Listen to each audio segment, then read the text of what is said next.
everyone, welcome back to QSR Nation, your weekly source of food service marketing and business strategies for success. Here are your hosts, Josh, Beth, Tony, and Grant from the PFS Brands National Headquarters in Holt Summit, Missouri.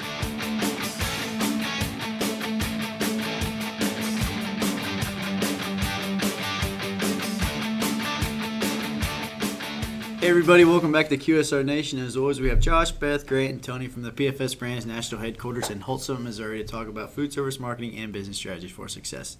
Do you ever just lose your track of never mind. No, I do not. Anyways, this week is Valentine's Day week. That's exciting. I know, film of love. Yeah, you guys, let's not, without too many details, you guys got big plans? No. I'm coming to work. It's gonna be a lovely Thursday. Maybe you get some chocolate covered strawberries or something. Yeah, those are appropriate treats for this time of year. Yeah, they are. It's not a holiday treat, which is not allowed after January 6th in this office, but that's okay. That is correct.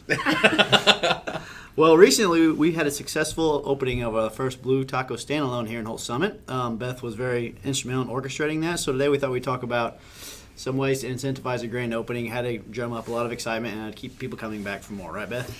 Yeah, so, it's one of those things where you can have a soft opening or you can just do a big, go all out kind of opening of whatever you want to do. But you have to make sure that you're going to attract those customers because a lot of people are not going to necessarily know or they're going to feel nervous about going into a new location. They don't want to have to wait in line. But you have to at least put out an offer that's going to be exciting to them. So for what we did for this location is we actually offered free tacos for a year for the first 10 customers that were in line. Yeah, and we actually had people lined up outside waiting to get into the building, which is pretty cool. I think that's cool. And that was the day after the Super Bowl even. So. Yeah. So. It was impressive. People were lined up before 7:30 in the morning. Yeah, so doing those type of event-driven opportunities are great to get that grand opening piece going. And even though this is more like our soft launch, we have another grand opening, the grand opening, I guess, is going to be planned later on. But having those events to get people in the door, try the new product, experience the service levels that you have, and make sure your staff is on their toes and they understand that, this is, we talk around here all the time, you get one chance to make a good first impression. So do that and then be able to repeat and replicate that impression over and over again so you're known for your consistency. And the number one thing that you can do for every soft opening is getting that feedback. Don't be afraid to get that negative feedback of trying to figure out, is your food quality not the best, or is there something that doesn't taste right, or the price is okay? What's going to keep those customers coming back for more? And they're going to give you a little bit of that grace period because they understand it's that first week. But, make sure that you have all of your social media channels up there. You have every avenue where they can give that feedback, whether it's a comment card, it's going to be a phone call, it's going to be through social media. I know for this particular location, we had comment cards where if they actually in the store after they ate, filled out the comment card, they can go back up there and they can bring it back for a free item. And you know what? It's very little prices that people are going to have to pay just to get that valuable feedback for the future. And I know through social media, whenever we did the free taco for a year, a lot of people think that when you do these openings, they have to spend an astronomical amount of money. This was done completely just through social media and just launching that free taco for a year promotion. And I did it on a $15 spin on a Facebook boosted post. Yep. So just know that you can do these huge things, but for very little cost, but it's going to at least get that interaction and the impressions that you're wanting, and also just the communication out there and about in your town. Well, and that consumer feedback is huge.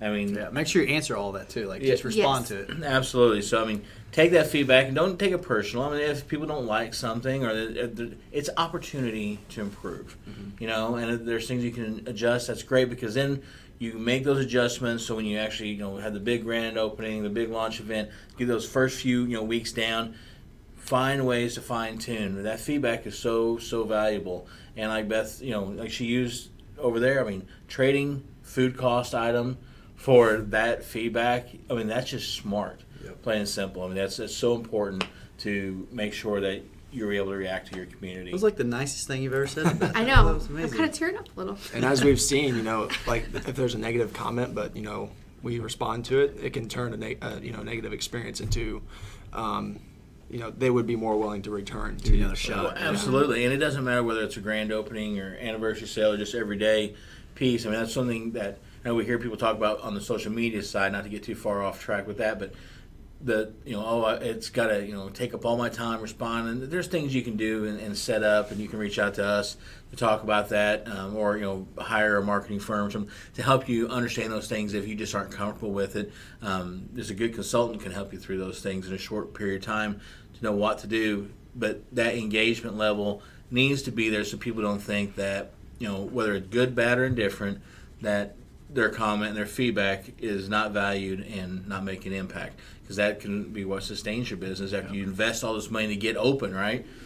Yeah. And this all applies to if you're already open too. You can do like an anniversary relaunch, or so to speak, or what? Oh, definitely. Yes. Anytime that you have a customer appreciation day, or it's your anniversary, or if you just have a big event that's in your town, try and get something that's going to be appealing to any of your customer base, because your customers the best. So figure out those dates and times are going to work. Yeah, and like Beth said earlier, you can reach a large audience with very minimal investment through social media. But if you do have some budget for, some paid ads through the newspaper or the radio or something like that, it's a good way to keep that momentum going. So. Yeah, and for events, radio remotes are great. If you're going to do an event in a newspaper, a larger color ad is really what you want. Again, it's more of a one-time shot deal versus the standard methodology of consistency. Event-driven marketing is different, but like Grant said, nice size ad in the newspaper or a great radio remote, all that paired with good social media presence, whether it's grand opening, soft opening, or anniversary sales, customer appreciation day, all those things. Make sure you get on your calendar so you're planning for it, especially when you come to the anniversary opportunity, because you open up, a lot of traffic. You got a lot of peak sales, a lot of people finding the new place, excitement that will wear off. There will be a flattening out point. So find opportunities when you're running against those same store sales the following year, or maybe there's a local event in town that draws a lot of extra crowd in to capitalize to make up that money then. But find those opportunities to really plan a good solid event. For sure. And the good thing for our current retailers is we have 3 marketing gurus in the name of Beth, Grant, and Tony that can help you out with anything you want to do. Reach out to us at qsrnation@pfsbrands.com for any questions. They can help you out.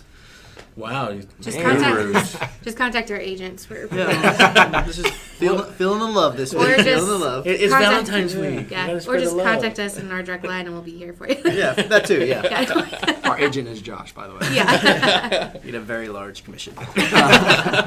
So, anything else you guys want to add about grand openings or anniversary celebrations, things like that? Just plan well.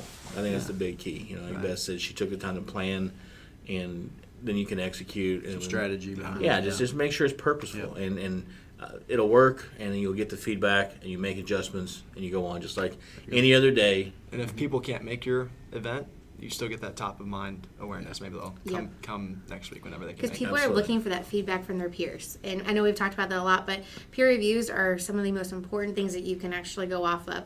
And so if someone else has tried it out, they're going to be listening to them. And you want to make sure that you are appealing to every single person and that customer experience is the best. Well said. And on this Valentine's Day week, please show us some love. Subscribe to the podcast at pfsbrands.com/podcast. I always forget our URL. Yeah. Yeah. And you guys have a great week. We'll talk to you next week. For Josh, Beth, telling everybody at QSR Nation. Today's episode is brought to you by Blue Taco. It's the franchise your location needs for simply Southwest goodness. Visit our website at thebluetaco.com. And remember, it's BLU. Be sure to stop by next week for another episode of QSR Nation. And be sure to check us out online at pfsbrands.com/podcast.